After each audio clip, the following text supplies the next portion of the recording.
don't know where you're getting. This meeting is recorded. We got it, Zoom. You got it. I think you need to say you got it on the remote control too. Where's your fancy remote control? There you go. Zoom does that sometimes. So hi to everyone out there in the Zoom land. We want to acknowledge you and say hi. And I want to share to be here with you today because, you know, Spiritism is an awesome thing. Well, at least clearly I'm biased, but I think that it is. And it has changed the way I look at life and everything else, really. And that's a gift that very much. No worries. I'm in love with the sound of my own voice, so clearly that works. But the second gift that I tell people that I never expected to get from Spiritism is perhaps even more beautiful, which is the opportunity to meet and be friends with people all around the world in different places that I would never have otherwise met were it not for the chance to go to different places and see people such as yourselves who are trying to do the same thing that I'm trying to do every day, which is just learn more and just be better, right? And in this process of studying Spiritism and living and talking about spirituality, one of the things that people ask me quite often is, why are things so hard right now? Why is life so hard right now? So we figured that we were going to try to take a stab at it because I think that Spiritism is uniquely suited to explain why that is. But it takes a little bit of building because there's a lot of different concepts that we're going to put together. And so I hope that you have the patience to stick with it. So the plan is we're going to try to go for about 45 minutes and then open for questions and answers. But the problem is I get carried away and we go a little longer, right? So that's just the truth. It's just a fact of life. So I'm going to try to measure, pace myself by the clock and see how we're doing. Especially because this topic is tricky for me. It is because there's so many different things in it that needs to be said to make sure that we have the foundation so that the argument that I'm going to make, hopefully, makes sense for you. Make sense? And so after we do all this, after we build a little bit, then we'll do the fun part, which is let's interact, let's get questions going, and let's get comments, and then we can do that because Spiritism is that. It's questions and answers. It's in the DNA of Spiritism to ask, to search for answers to the questions that we have about life, right? Sounds good? All right, so a wise friend once told me, you pull your own happiness wagon, and that means if you need to stand up, go to the bathroom, get water. It's not going to bother me. If you need to leave, that's okay too. I am not going to take it personally. I am not the brightest spot in the universe. I'm aware of that, right? So you do you, right? And then we'll see how we go. All right. So one thing that's kind of obvious out there today is that the world is a tough place. We have war in the Ukraine. We have a war/delicate situation in the Middle East and in many different places in Africa as well. So it's really tough right now. We also know that we could be doing better on the equality and equity side.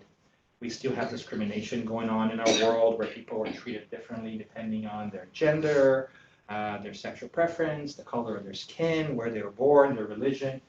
We're not treating people the same. That's also a problem. I think we know that too, right? Yes, we have made progress. Yes, we have more progress to do. We have a lot of violence going on everywhere. We have the different kinds of violence, not only physical violence, but also emotional violence. We are tuning off each other if people disagree with us. If we talk to somebody for 15 seconds and they don't match our political affiliation, our religious views, or what have you, we automatically shut them out, attack them, try to cancel them, whatever the topic of the day is, right? But we could be kinder to each other, and I think we can agree that things are a little bit rough when it comes to that as well. And of course, the thing that goes with intolerance, right? It's right up that alley. We are not being tolerant and kind. And with all of this, sometimes there is a feeling that we're a little hopeless. It looks like and it feels like there's nothing we can do because the world is just going to hell in a handbasket, right? As a matter of fact, many people think like, hold on a second. Why is all that happening, right? Why? if there is a God, why is God letting that happen? That's somebody's generally asks that, right? Like, hold on a second, it seems that things are getting worse.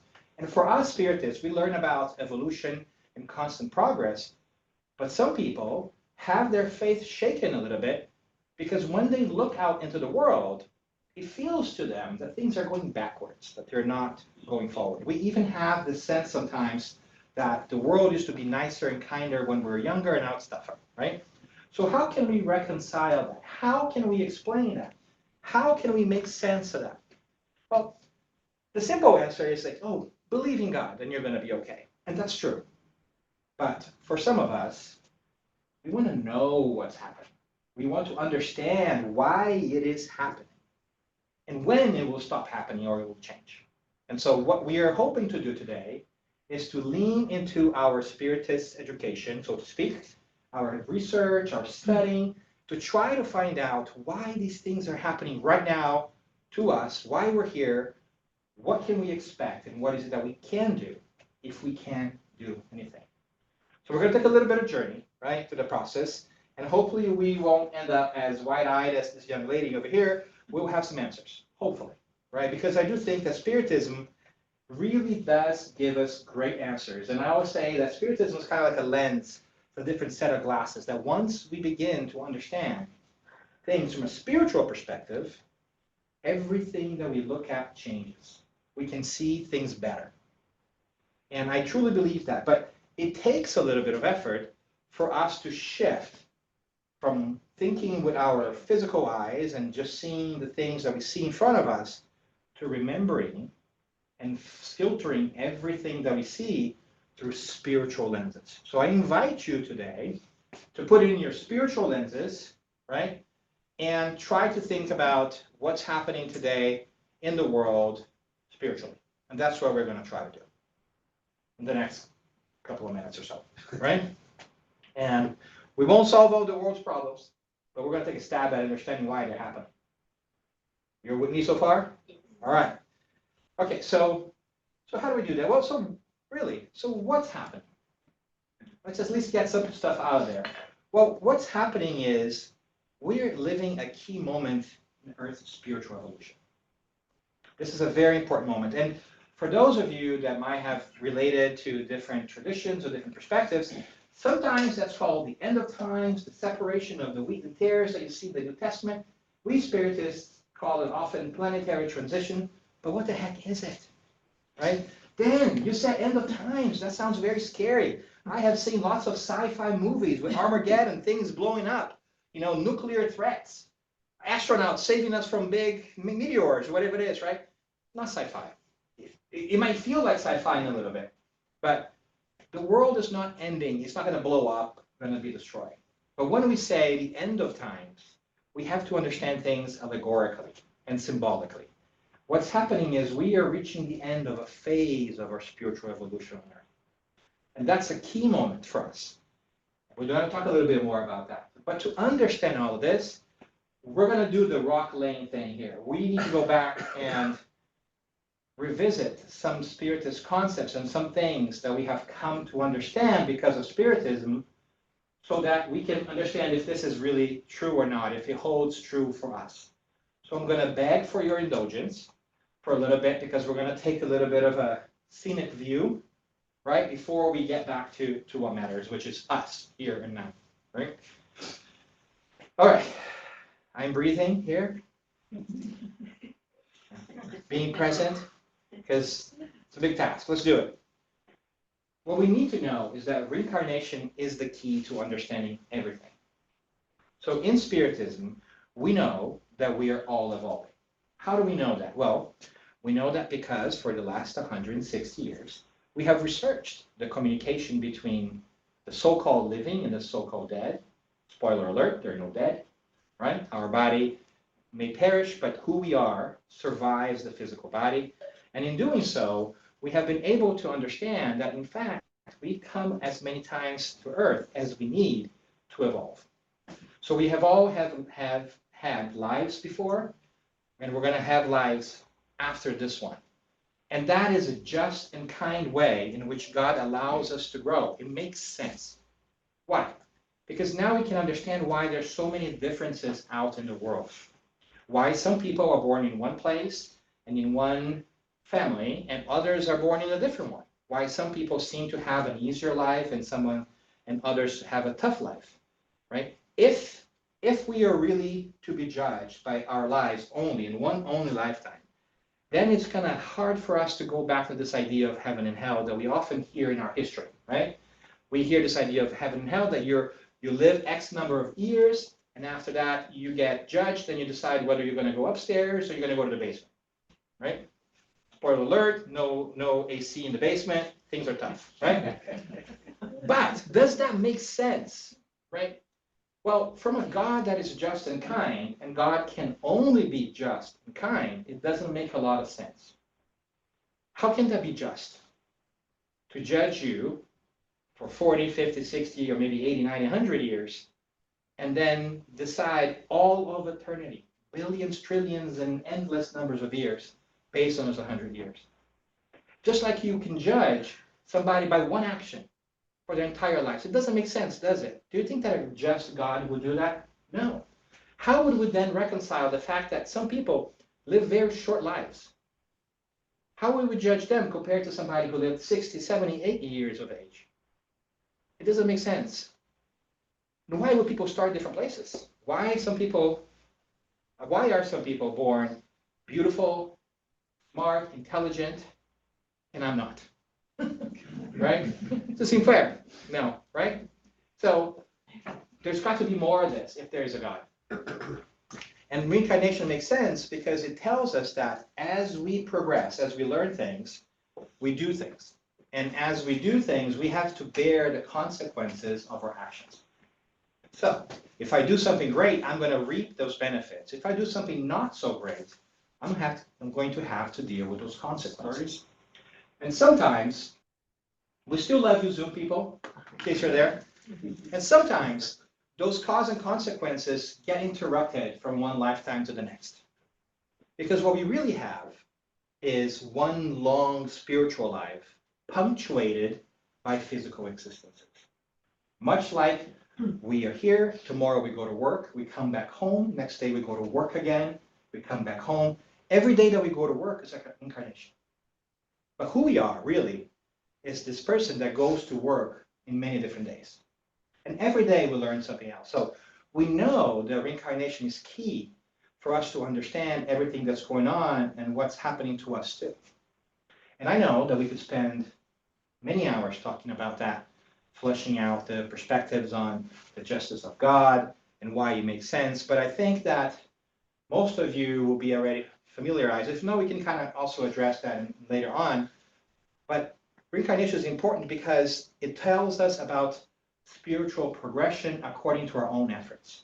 And that is very important for us to understand. Now, this is where it gets trickier too. We also learn that while we are here on Earth, it may sound like sci-fi, but our spiritual friends tell us that in fact there are many other worlds out there in which there are also spiritual life. It might not be physical life as we know it, but there are different planets, the different places where our spirit can live and evolve and grow. This is the part that sounds like sci-fi I told you about, right? Don't worry, I'm not putting a tinfoil hat and I'm not going nano. What I'm saying is, our spiritual friends keep telling us that the vastness of the universe, that God, in God's infinite wisdom, has made many different places and ways in which we can grow, and not just in one tiny speck of dust called Earth, amidst the billions of galaxies, trillions of years old. Right? So there's other places out there that we go. That's also important to know. And it makes sense, and I think our science will slowly get there. We begin to see signs of scientific progress that are really exciting. Water in Mars, right? Like little by little, I think with the passing of time, science will reach the understanding that we have been able to acquire through mediumship and research. And obviously, these worlds are at different levels. Much like we have different neighborhoods, different houses, different countries, different places that are different from each other. These are key and important contexts for us to know, because it's important for us to understand that we are placed in the locale, in the location, in the place that is most suited for our needs. Again, God's divine grace and will, we have what we need to learn what we must. And so you're not in a place by accident, right? So we are here because we have lessons to learn from this context. With that in mind, I present you my very beautiful diagram of evolution. Okay, maybe not that beautiful, but I'm still proud of it.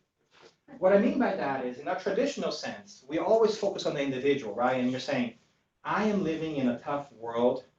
I don't want to be here anymore. And the simple answer is like, oh, great. You don't want to be, you don't want to deal with this stuff anymore? Simple. Evolve. Get better. Move on to the next phase, right? So move on from here to the next classroom, so to speak, in the universe. It's tough, but it's possible.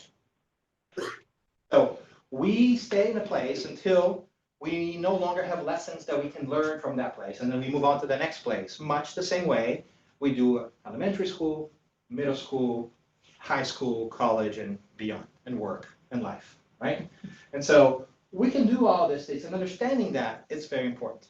So all of us, regardless of what we do, are in this evolutionary track, in this journey to individual by nature, although it happens in a group. It's individual in the sense that each one of us have their lessons that we must learn. We are here to learn how to deal with our families, relationships, grow in intellect, learn to do different things. All of us are doing that. And with time, we are going to get smarter, wiser, and kinder, and we are going to be happier. Because that's the natural progression, because everything goes towards God, towards perfection. And so we're always evolving. That we know. And that's what sometimes boggles our mind and says, hold on a second, if all of us are moving forward, why is all that stuff happening in this planet? Seems like we're going backwards again, right? Seems like war shouldn't be happening anymore. Seems like we should be kinder to people. I think that's happening too, but that's a good question. And that's where it's important for us to take a little break and think about an important question. If everything in nature evolves, then how about our planet? The planet also evolves. The planet has to evolve too, and we forget that. And that means that it also has to go through its progression. But then, how can the planet evolve? How can the planet itself, is it a living thing? What is it, right? Oh no, I'm saying a classroom that the planet is also has to grow because everything is in motion. Otherwise, the planet at the bottom will always be a planet at the bottom. There will be an opportunity for growth for people who are there. So everything is constantly moving. This is where we do another detour to lay in some concepts and come back. Let's see if that makes sense. But then what are you doing? Okay, so let's talk about this thing called the psychosphere. The psychosphere is the atmosphere of our psyche. Right? So hold on for a second, we'll come back, I promise you. Why is that important? Because it is an electromagnetic field that is the result of our mental and emotional state. In other words, around you, you have an atmosphere, a psychic atmosphere that you cannot see. Sometimes you can sense or feel, right, of other people. That is the result of your emotions and your thoughts. You're like your own little planet with your own little psychic atmosphere. And sometimes, some people are more sensitive, and you go towards close to somebody and you feel it. You're like, oh, not going to go there, right? And sometimes, oh, that person is so loving. I want to be close to that person all the time, right? Because it's the energy that you feel. What's also very interesting here is that we all have one, regardless. But you see, groups have that too. Because they are electromagnetic fields, they're fields, energies. When we are together, our energy is a mesh. And then we become one field together as well. Even though I continue to have my own field and energy, now that I'm partaking with you in this meeting, and you have yours, we're coming together, and now this room has its own psychosphere, its own atmosphere. Which also explains, for instance, why sometimes you go into a place and you feel really comfortable. In other places, you go in a place, you're like, it's not for me, right? Because unconsciously, you're registering those energies, this field, and it's making an impact on you. And if it's similar to you, great, you will fit right in. If it's not, then you feel out of place. And it will be harder for you. Does that make sense so far? Mm-hmm. Why am I saying that? Am I rushing, by the way? I'm okay? Okay. Because I tend to get excited and speak really quickly. Why am I saying that? Well, if groups have their own psychosphere, our planet also has its own psychosphere, its psychic atmosphere. And that is how we can tell, or at least higher spirits, more evolved spirits, how the planet is doing. It's kind of like, in other words, like the aura of the planet, right?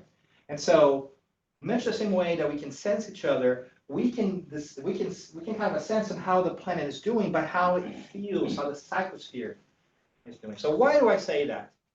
Because we go back to the whole idea of the planets must also evolve, right? So hang on to that for a little bit. We're going to keep building all those little rocks, right?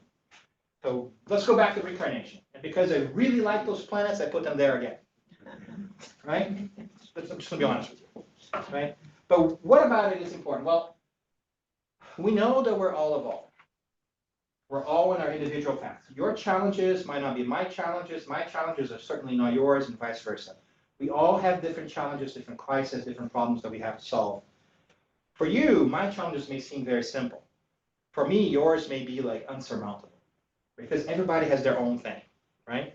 And we are prepared to do our own thing because we have our experiences and cause and consequence, and we've been working on ourselves for many lifetimes. We don't even know how many, and this is where we are. But we all evolve at different paces. Your speed is not my speed.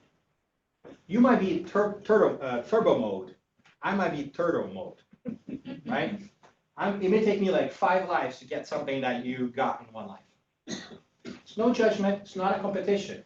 It just is, for a variety of reasons. Maybe later on I'll speed up. Maybe I won't.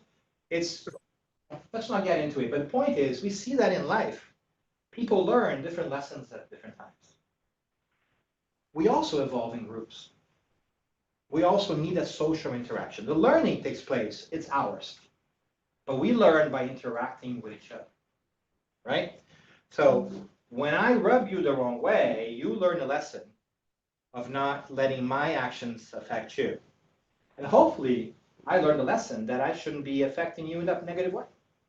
But we need each other to learn. And groups are very delicate things. Groups work great when everybody's going at a similar place. But the question of the moment, of the hour, of the year, of the decade, of the century is, what happens when we don't want to learn?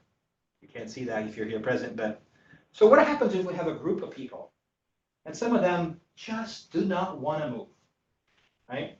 Well, let's use our example of our school again. Most of us think of school like happy students who are eager to learn and raising their hands, which is all of you, right? But there's also those other students who are pulling each other's hairs, who are like slapping the ruler in somebody's face. They just don't want to be moved, right? And in a group, that's an interesting thing for us to pay attention to, because the number of students who are willing to learn and the number of students who maybe are refusing to learn reaches a tipping point, right? If there are a lot of students who are willing to learn in just a few that are not, it's easier to address. But when the number starts to get even, it becomes a problem. And so what do we do with those students who are not willing to learn? Well, when we are lagging, these little saints, like this, you can see her slightly creepy face, intended on purpose, right? This is going to be in my nightmares from now on. What do we do with students that are lagging, that are not moving forward? You can talk to them, you can get extra counseling, you can spend time with them, tutor them, right? You can also give them more chances and more opportunities. Say, try this again, let's do this, right? But what if they remain stagnant and they still refuse? Can you do the things for them so that they learn? You cannot. And at that point, the best way to do things is to reassign them to a place where they can learn. Maybe that classroom is no longer a good place for them because they're clearly not learning, but they're also holding a lot of people back from learning. Because if you have a large number of people who don't want to learn, then it's kind of hard for those who do to move forward. And you don't want that to be on their balance, right? You don't want them to be responsible for holding people back. So the right thing is to pull them from class, give them extra chances, but if they don't move, put them in another class where they will be able to learn and deal with the challenges, and let the people who are being held back keep going. Are you with me so far? Yeah. So, welcome to what I call the Great Spiritual Shuffle. Right? Let's think about Earth from a zoom out from a spiritual perspective. That's sort of what's happening right now, all around.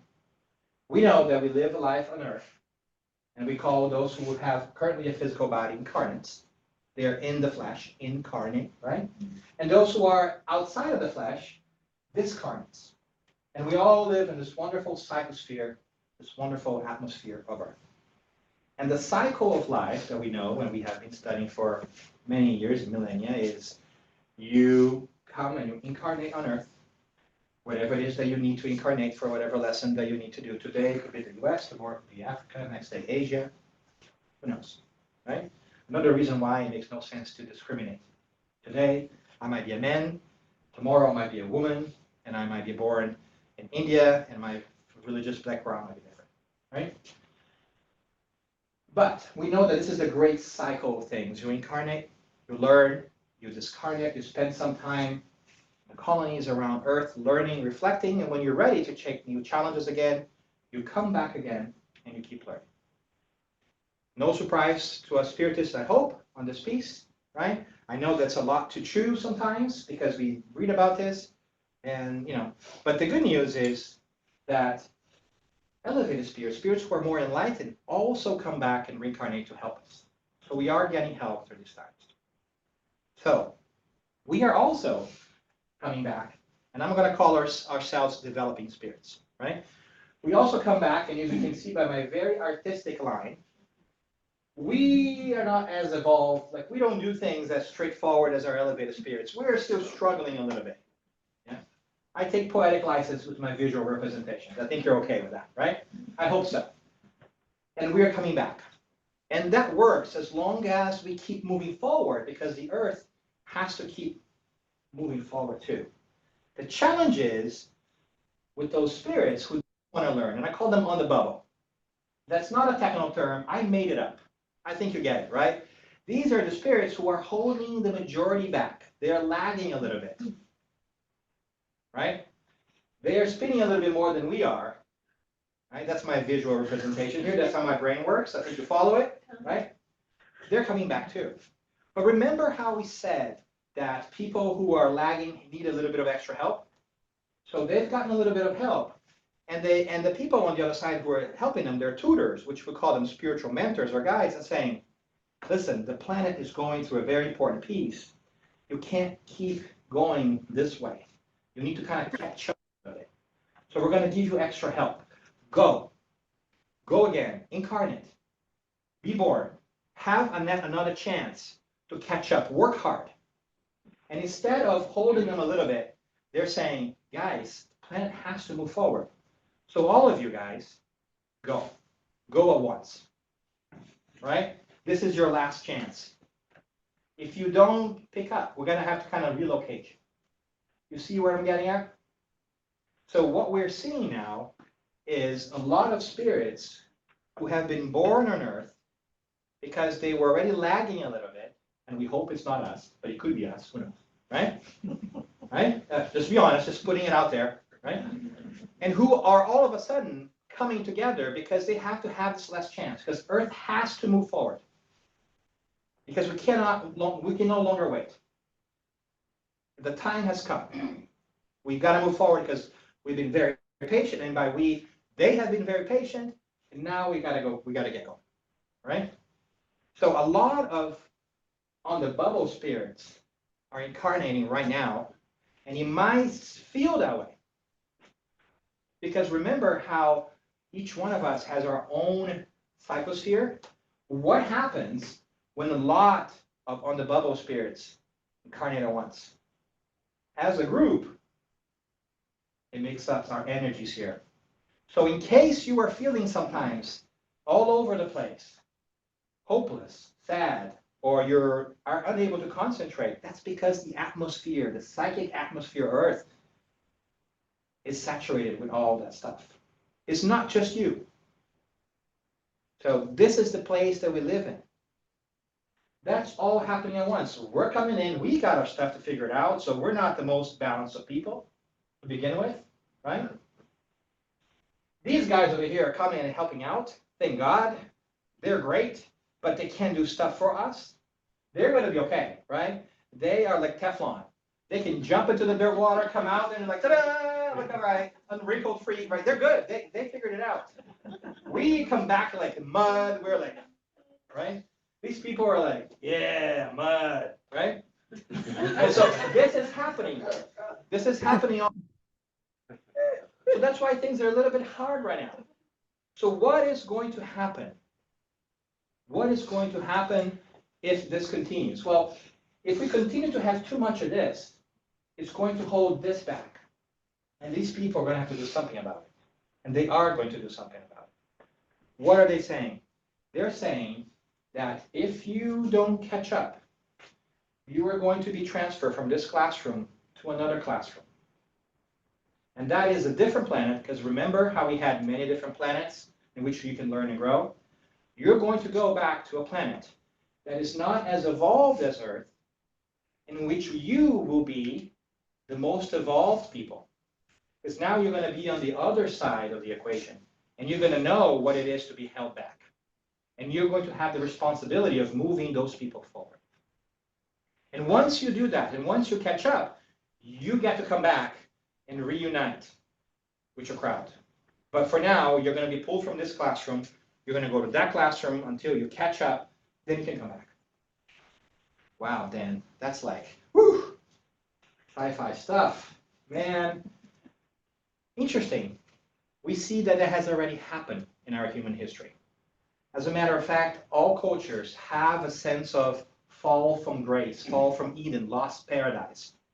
It's like a spiritual memory that stays with us, in which we think that things were great in one place, and then we were kicked out.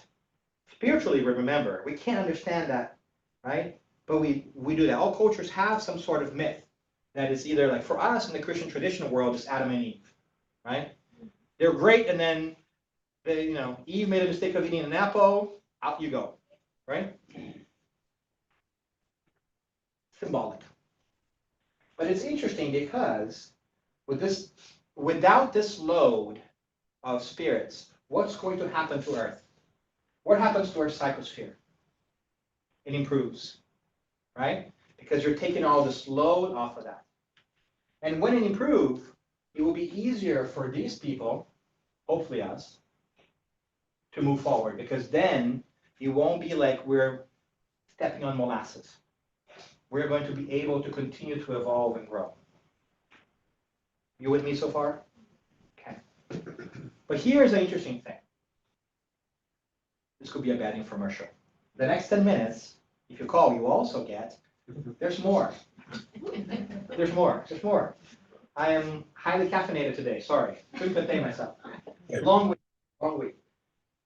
But why do I say that? Because even though these people may leave, and some of them have already been told their last incarnation here. And where do we see that? We see that in a couple of books, by the way, in case you want to check. There's some wonderful resources that you can go to, avail yourself of. One of them is called Genesis. It's one of the books by Kardec. The last chapter of the Genesis talks about these trialing times. It's chapter 18. Another one that I like very much is one called Planetary Transition by the spirit Manuel Filomeno de Miranda, which tells us about this reincarnatory process that's happening right now. Chapter 14 and 16 of those books go into more details. It's really cool because it has a lot of stuff in there if you're really curious about what's happening and why. But in it, we learned that since the 1970s and 80s, there have begun to make this transformation where people are slowly, little by little, the people who are on the boulevard are saying, are being told, let's go in, because everybody doesn't get reincarnated at once, right? We don't have like 7 billion people born, and then 30 years from now, 7 billion people are born. Slowly phases in. So more and more are being born, and they need to live a whole lifetime. So if it started in the 1980s, in a lifetime, let's say it's 100 years, they are probably going to last until 2070, 2060, 2080, right? So there's that. But because we have lived in this atmosphere for so long, this psychosphere, we have been used to doing things a certain way. We have been habituated. We have bad habits, bad moral habits. So just taking these people out of the equation, it will help because now we have a little bit more freedom, but it won't help us catch up as fast as we should. So what do we do to solve that problem? Well, we get people who think differently. And so what's also happening, this is where we get the sci-fi upgrade, is we have also other kind souls and spirits from different places who have accepted to come here and reincarnate to help us think differently. Because they have no history on this planet, they are not used to our habits. They will begin to question how we do things. Has also become in the 90s, also begun in the 1980s. So is it a surprise that our youth is challenging the way that we have been doing things? We're not saying that every young person is from a different dimension. It's not what we're saying. We're saying is this new process of thinking is coming in and it's questioning why we do things the way we do, when we do things, why do we pay attention to career, fame, money, when we just really should have better quality of life, attention to our feelings.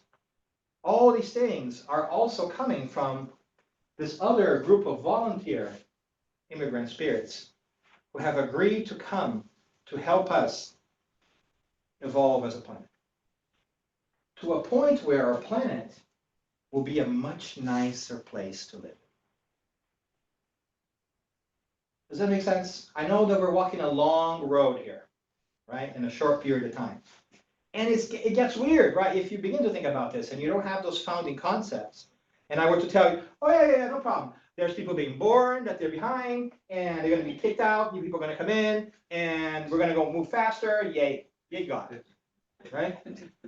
Like if you say that, but if you understand reincarnation and how the process of evolution is, and all these energies and forces at play, it begins to whet your appetite about how this stuff works.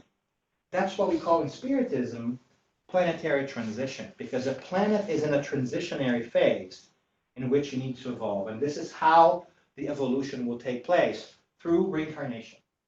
We won't have a fissure. People are not going to disappear from Earth, right?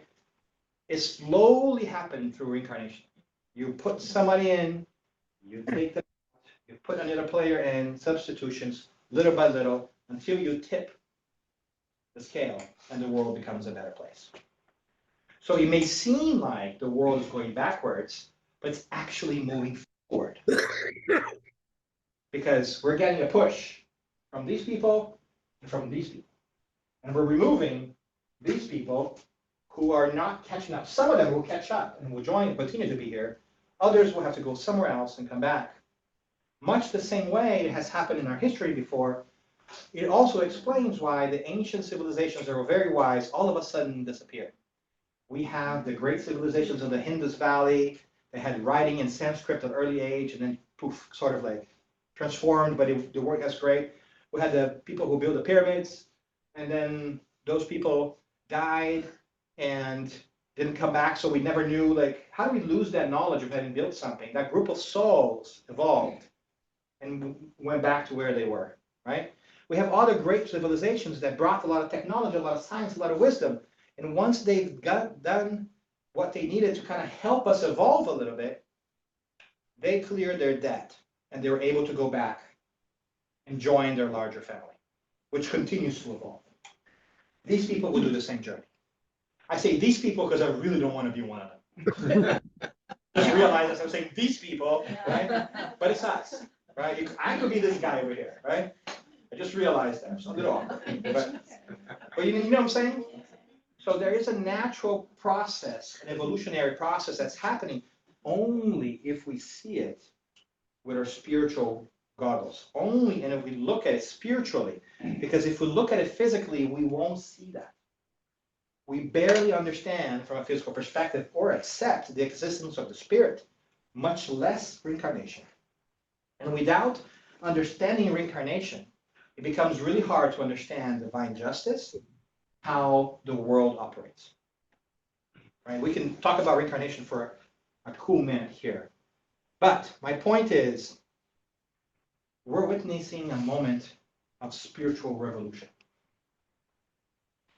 As a matter of fact, right? This change of priorities, approaches, habits, and values is taking place, and we are called to help. So it's not that we are witnessing, we are part of a spiritual revolution. And this is the important bit. We're not just here to watch. We are part of that great spiritual shuffle. We have asked, in this moment where a lot of people want a last chance to stay on the bubble, we were given the grace of coming back and living in this moment, and we knew before we came things were going to be rough. We don't remember it, because when we are in the physical body, our memories spiritually get erased, thank God. Because do you really want to remember all your past incarnations and all the stuff that you've done? You think you do, because we all think that we have been kings in the past, right? But even if you're a king, when you look at it spiritually, it's not a good thing. Kings didn't do great things, right? They did great caca, right? Generally. But not wonderful things for the world. Very few monarchs and powerful people back in the day actually moved the world forward, right? And if we know that we're always moving forward, then it must also be true that who we are today is the best version of whom we have ever been.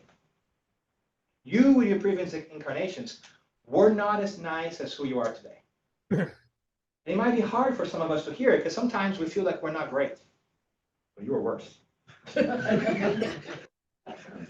Right? I say that because you are a creature created by God with wonderful talents and wonderful things that you can come to bear to this world. You have not come just to watch. You have come to help raise that psychosphere, that level, because you have something to offer to this world to help us move forward. The fact that you are already aware of spirituality, that you're seeking something on a, what day is today? Tuesday.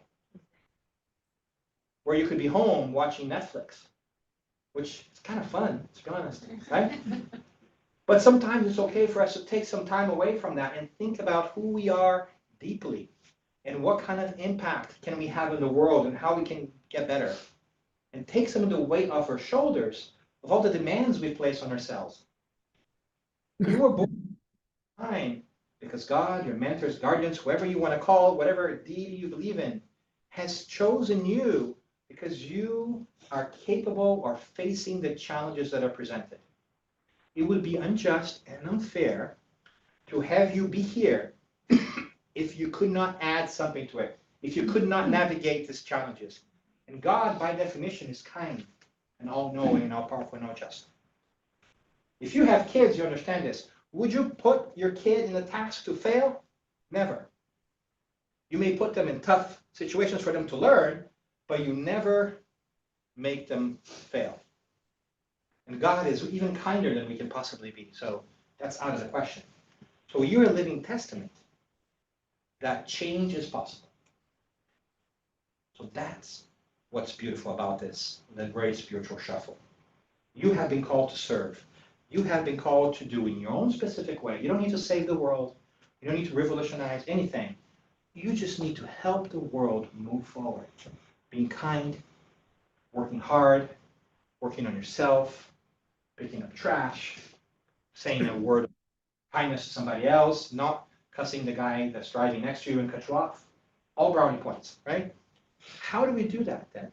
Because there's good news and the bad news, right? The good news is exactly that.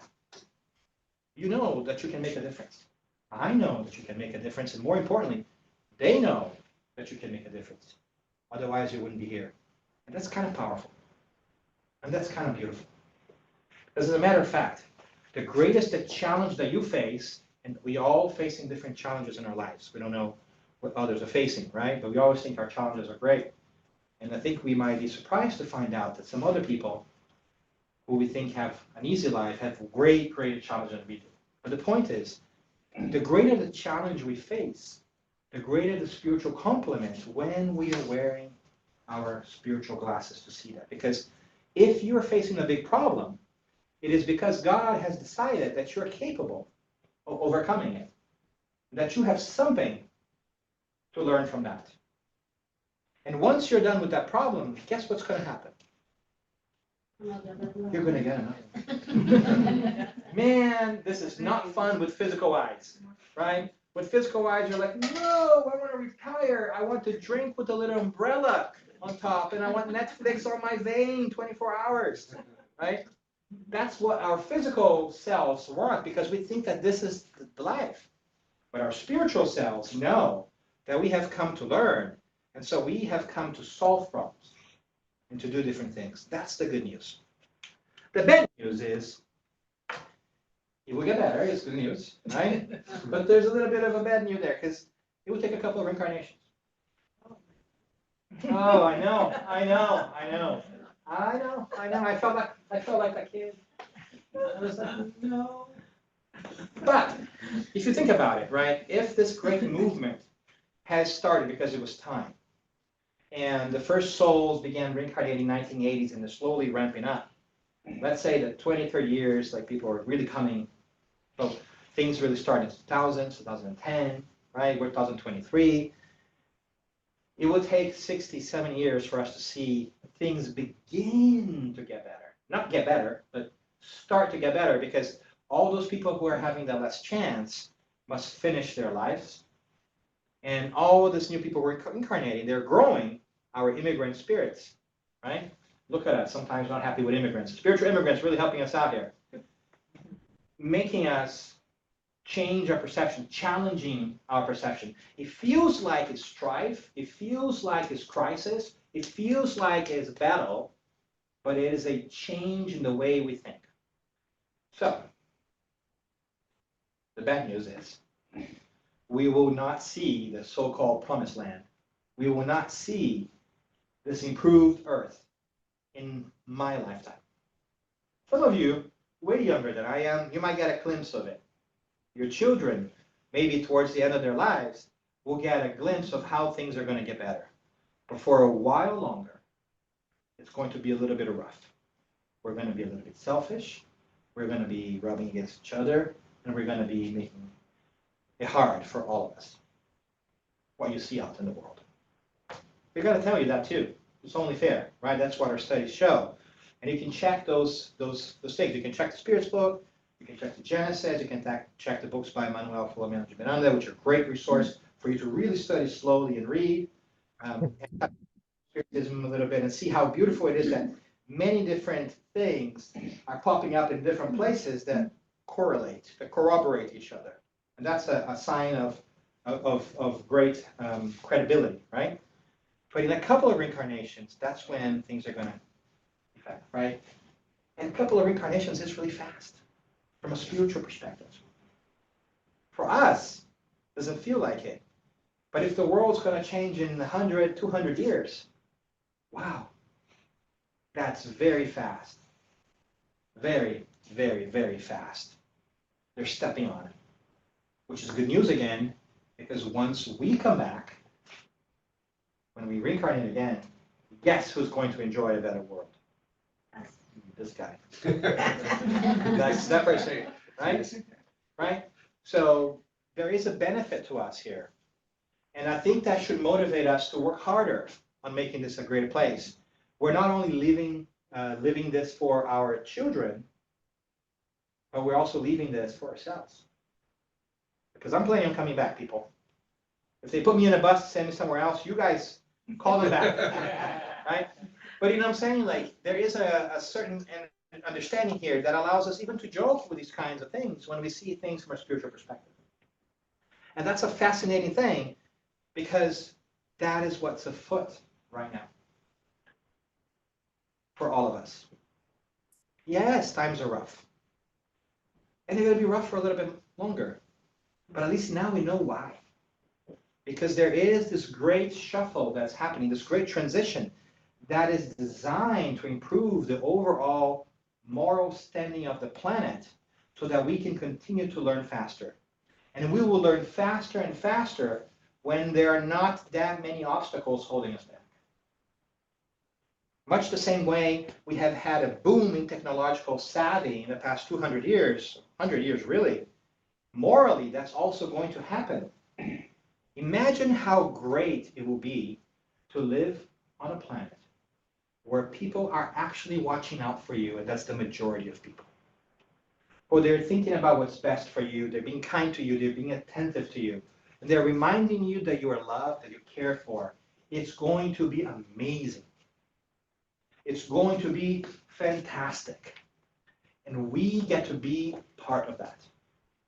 But before that, we got to roll up our sleeves. So what do we need to do? We hold hope in our hearts.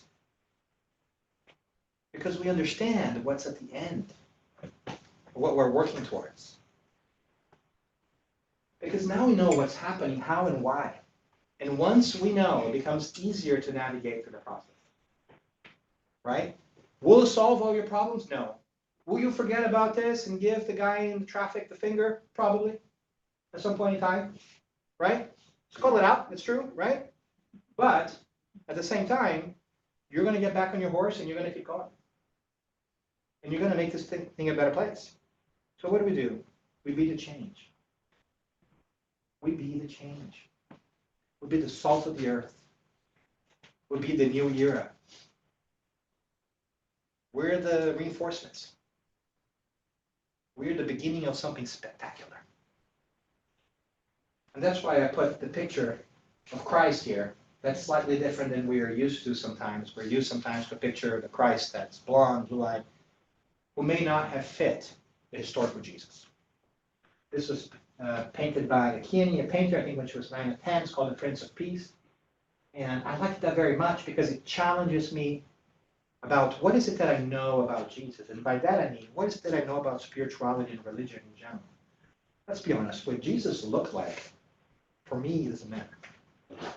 But what he stood for matters quite a bit. In much the same way that I need to change my perception of what he looked like, I need to change my perception of what he was about. Now, out in the world, we have religion doing us a disfavor sometimes.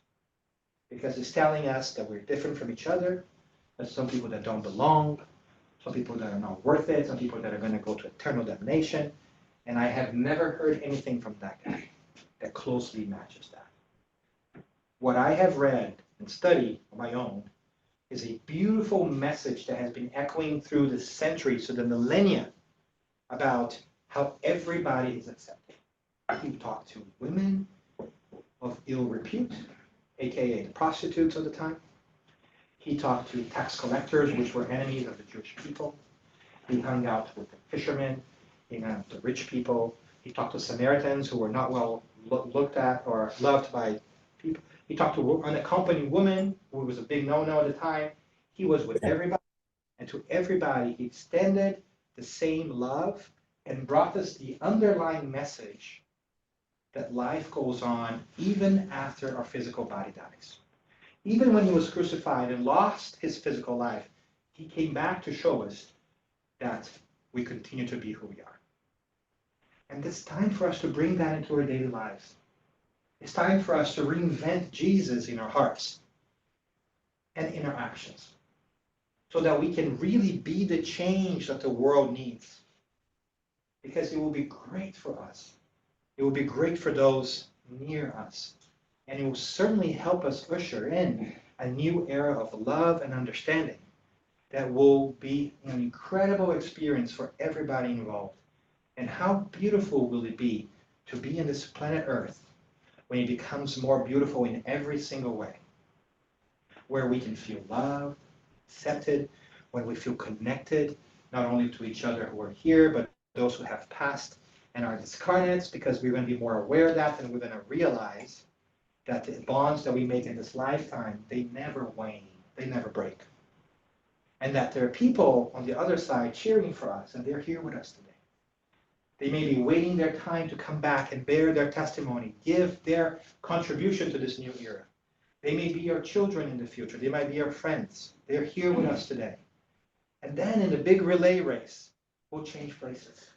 Then we are going to root for them on the other side and prepare to come in and continue to hand the baton forward to a place and time where we all can be together in such a way that our hearts are going to be elated. And I think that's the promise of tomorrow. That we can visualize today because we understand reincarnation, we understand spiritual transition, and we know that times are tough, but they ought to get better. But they will only get better if we call ourselves into the work, if we give of ourselves, if we take arms against the sea of troubles by bringing our love, the best ourselves, smiles, kindness, a good attitude, positive thinking, to dilute all of that energy that it doesn't befit us. It's not who we are. It's not who we're meant to be.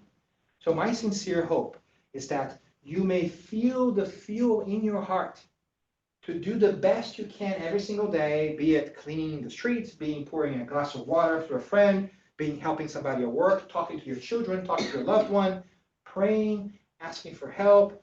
Whatever it is that you do, do it with great love. Show the world what it means to really be aware and be a contributor to this new year that's upon us. And what a wonderful thing. And what a great moment in which we can talk openly about these things that sound like madness for the world out there. We have been given this beautiful pearl of understanding Spiritism has brought us. And now it's time for us to put into action. The people out there, the world out there is going mad. It no longer makes sense to seek fulfillment in a world that's sick. That world won't fulfill us. But if you pray, if you come back, if you reflect on your own, if you talk to people you care, you might find a way forward in your heart on how to be and live the best life you can possibly be. And in doing that, you're going to be giving your great contribution to this universe because you matter. You are here because you matter and you are able to make a difference. So from the bottom of my heart, I thank you for what you do every day and that I do not see. And that I thank the fact that you also going to continue to do that because you're helping the world become better for me. And I pledge to do the same for you. And this is how we move forward. So thank you for your patience, and I hope that the great spiritual shuffle sees us moving forward in ways that will blow our wildest expectations of joy and happiness in times to come and many lifetimes to come. Yeah? So that was our message today. For us to try to understand a little bit of how things are, why they are the way they are, and how they're happening. And I hope that you can see that Spiritism has tons to offer in understanding that. But we need to connect the dots on the many different things that we have learned, understanding reincarnation, psychosphere.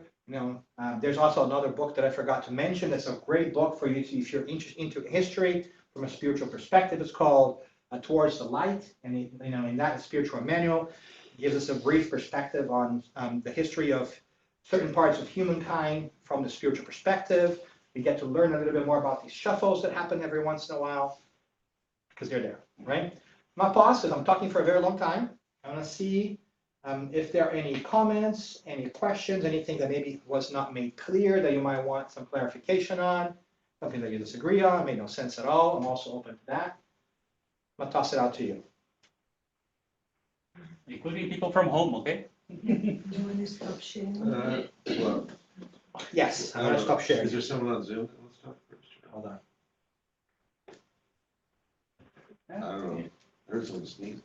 There you go. One comment and then maybe one question. If you haven't read his book, Road to Damascus. I did not pay you to say that. But thank you very much. It's a fantastic book.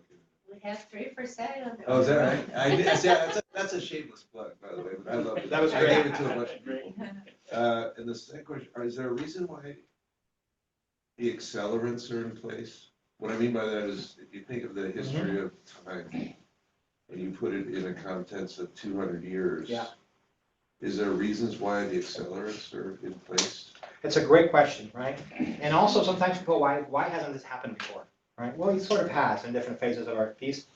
I think that accelerants, the reason why we're collapsing or catalyzing this is because it has got to a point that if they don't act, it's going to only get worse. And because things must go forward, this is the key inflection point where, because we were not able to do this on our own, they push in help from the outside. They're asking to repeat the question. Oh, yes. The question is there a reason why the accelerants are in place right now? It's like, why is it happening right now? Why do we need to go fast now? And the reason for that is because we have been slacking a little bit collectively. I'm going to call ourselves out to the carpet collectively, right? We have not done a great job of moving morally as fast as we probably should to avert the situation. So when things get a little bit rough, when the children start to run around the house with the scissors in their hands, the adults step in and say, stop, I'm gonna take the scissors out, let's do it, right? So what I'm saying is, politely, maybe because I'm a little animated today, we're the children running with the scissors. Before we fall down and hurt ourselves, we're gonna have adult intervention here coming and saying, we love you so much, we are not gonna let you further delay your evolution, and we're gonna step in. And we're gonna add these factors, and we are not only gonna get our great people who are here to incarnate more faster, so we're gonna have wonderful artists, musicians from the past to help us elevate our vibration and change our psychosphere. It's coming, people. It's coming, right? Not only do we have here, we have the reinforcements from other systems. And more specifically, if you're very curious, Manuel Filomena de Miranda mentions Alcyone from the constellation of Taurus, the Pleiades. They're going to come because they're one of the closest to us. There's a group of them that said, you know what? We have no need to be here, but we're going to do this because we want to help you under the great tutelage of our guide, Jesus. They have things to work on themselves, of course. Everybody always does. But they have no debt to this planet, to us. So they come clean slate, and they're going to challenge the way we do things. And I think we have begun to see that, right? Kids calling us out on nature, kids calling us out on our economy, kids calling us out on why we do things the way we do, challenging how we do education, how we treat each other, hierarchy being toppled down when we don't know what to do with that stuff, because we never thought about it this way. And so it's driving us bonkers. Because really, just shut up, kid. When I was your age, right, I walked 10 miles barefoot, right, to go to college, to the school. Like, have you heard that stuff? Oh, Right? that's Yeah, that is true. And the times are different, right? I didn't do that when I was your age, and I turned out okay. Did you? Did you? Did you? Look at the world out there. Did we? Right? So there is a shift towards like feelings and emotions that we didn't learn about. Let's call it out, right? And truth is, we cannot blame our parents either because they didn't learn that either, right? So we're all together in this journey where we're not only teaching our kids, we're learning from them. They are telling us on how to be more in touch with our feelings and things that before we were taught not to. Men don't cry, right? All that kind of stuff that it's nonsense because men are human, last time I checked, right? You know what I'm saying? So this is the moment, and there's tons of like biblical allegories and analogies that you can go back to, tons of cultural pieces that tell us about this Armageddon, this end of times. And it's not that the world's going to blow up, right? We're not all going to die.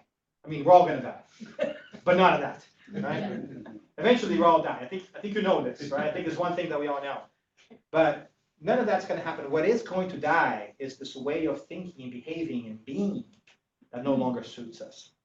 That we need to leave behind. And that's why I think, selfless blood, that Paul's journey is so amazing because he left himself behind. So it's a symbolic change that all our people have to do. How do we leave behind our old selves and set us up to what's new? That's really difficult. But it's very awesome. Right? Anyway, see how I like to talk? Right. Any more questions and then you're gonna cut me off when it's time, because otherwise. How about our Zoomians? Anybody in Zoom land over there has any questions, any comments for us? I do. Mara. I do. I always have questions there. Thank you very much for the beautiful lecture. And, what was the name of the last book that you mentioned? It was Towards the Light by Emmanuel. So there's a couple of references that that wasn't me, right? Okay. Yeah, that was me. There are a couple of books that I think are interesting if you're curious about this, that I think are worth reading. One of them is the Spirit's book. Duh, right? But in particular, very animated today. And we have classes. And we have classes on this, I'm told, right? Yeah.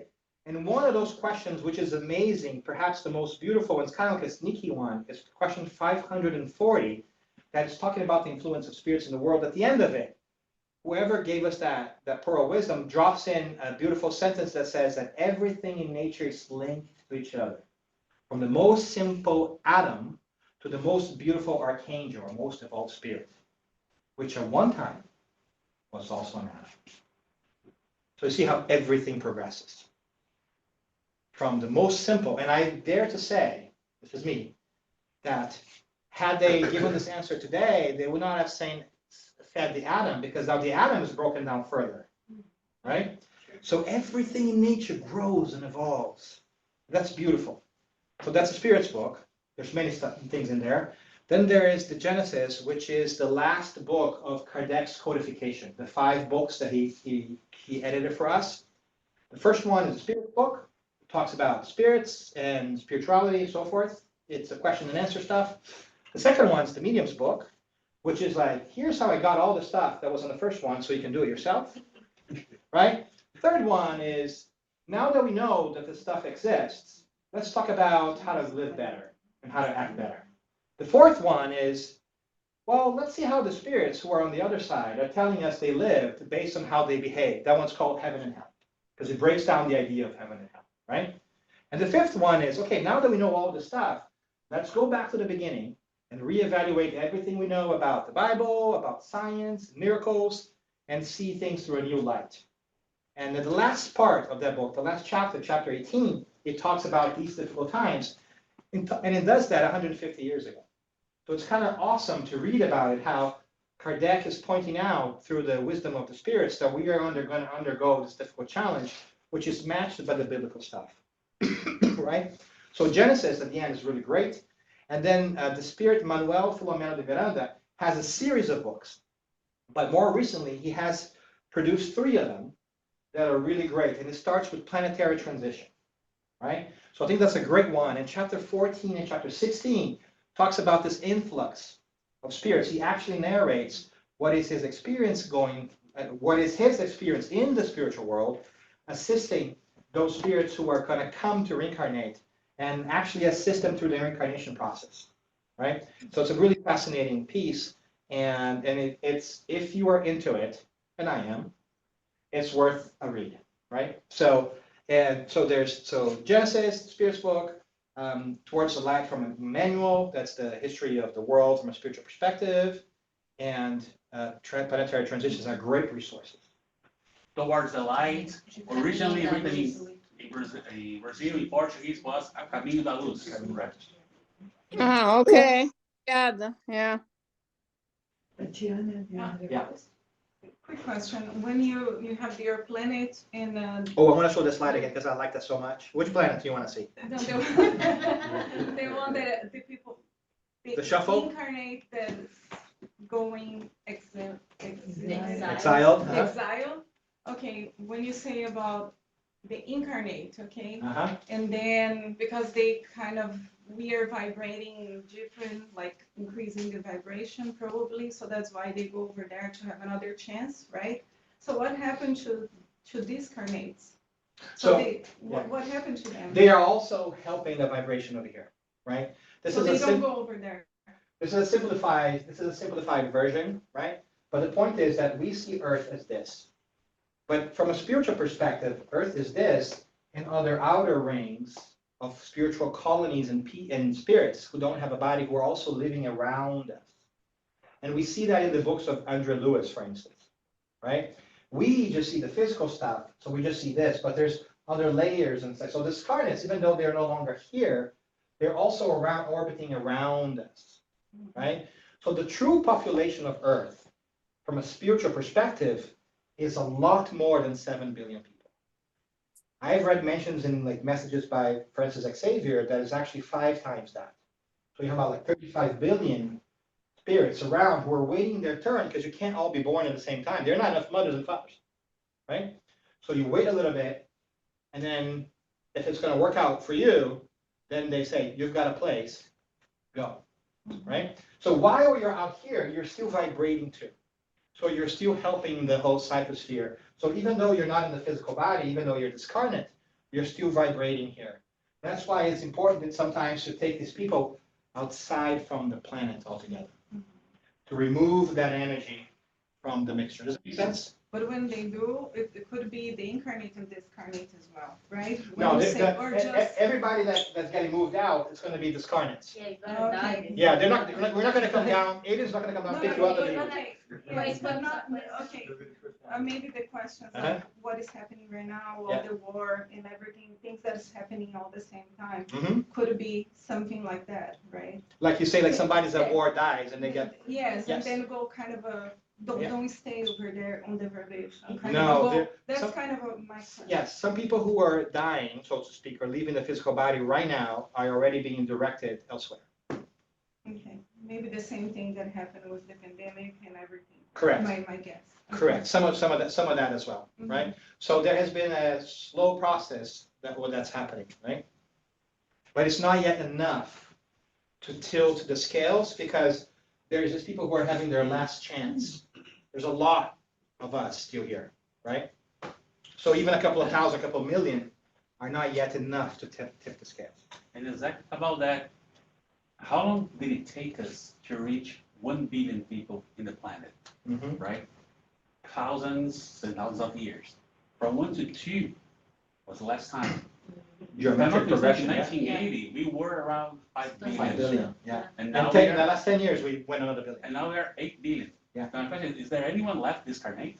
Apparently, Or yes. are we all here? Apparently, there's like 20 billion plus still left, right? I heard somebody saying that Umbral is pretty empty right now, Yeah. but they're out here, it's like, that's the best place. If you die, just go to Umbral, it's gonna be calm and quiet. That's funny. That's funny. And by umbra, we mean like the lower zones, Yeah, right? well, yeah. That's a great funny joke, but I don't know. There's some pretty darn places out No, there. I say that because when Chico Xavier said that the population is about like 6-7 times in the spiritual world what we had incarnated. Yeah.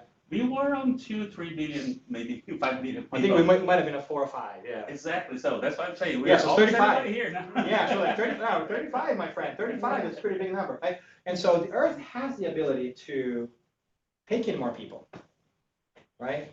We're not overpopulated just yet. So my gut feeling is that we're going to continue to get more people, because the Earth will be able to host it, especially as we become more conscientious about the Earth itself. How to ecologically.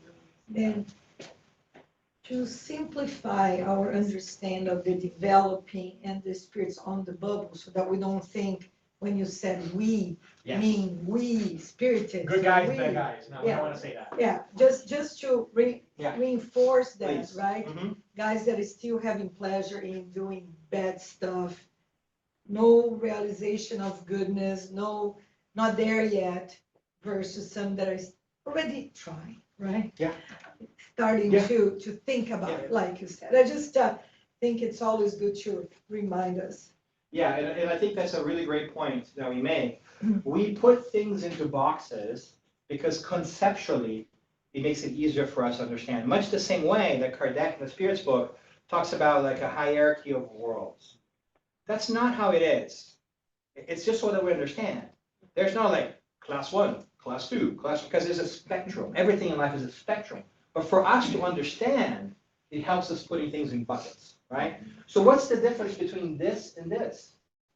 Maybe very small on one side, and maybe very large. There might be here people who are almost here, and there are people who are close to here, and people who are all the way here, right? So it's just a representation for us to understand that there is some sort of decision-making process, right? Where it says, you are doing more damage than you're helping. You need to relocate for a little bit until you're able to come back and be a productive member, right? But it's a great point. So especially now, it's important for us, we don't see this people or any other people as the other. You're just like us. Because truth is, we could also be the products of an exile from before. Yeah. Right? So let's not forget that. And That it we- doesn't mean that we are going backwards when we are in exile. No, we're going forward. We are just We're going actually forward, we are yes. helping. We are going to learn and help others. So it feels like we were kicked out. It feels like we're kicked out, right? Because you feel like that. But no, you're actually saying, you're not learning anything here. Let's put you in a place where you're actually going to learn. And in your learning, you're going to help others who have not learned as much as you. So it's a win-win situation. I think that's the beauty of God. It's always a win-win situation, right? It's not a But it's a great punishment, point. right? No, it's not a punishment, but it's a lesson, right? Opportunity, yeah. Sometimes we need that relocation to understand that, oh man, I should have acted differently. And now I need to work, right? And so these people are going to help another planet evolve. And in that doing so, they will also learn what it is to be held back a little bit. And then they will learn the lesson. And when they do, they will rejoin us in what I hope will be a much better place, much better playground for all of us. It's beautiful. Many different ways. No more questions? At home? Yeah, don't see any hands. Mhm. All right then. Okay, so thank you, Dan, for now.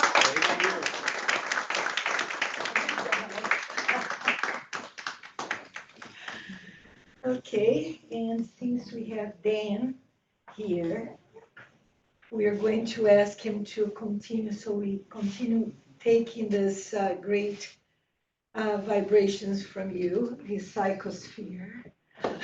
This This great psychosphere. that we have made together with their help. Exactly. And could you close I'll for be us? honored to.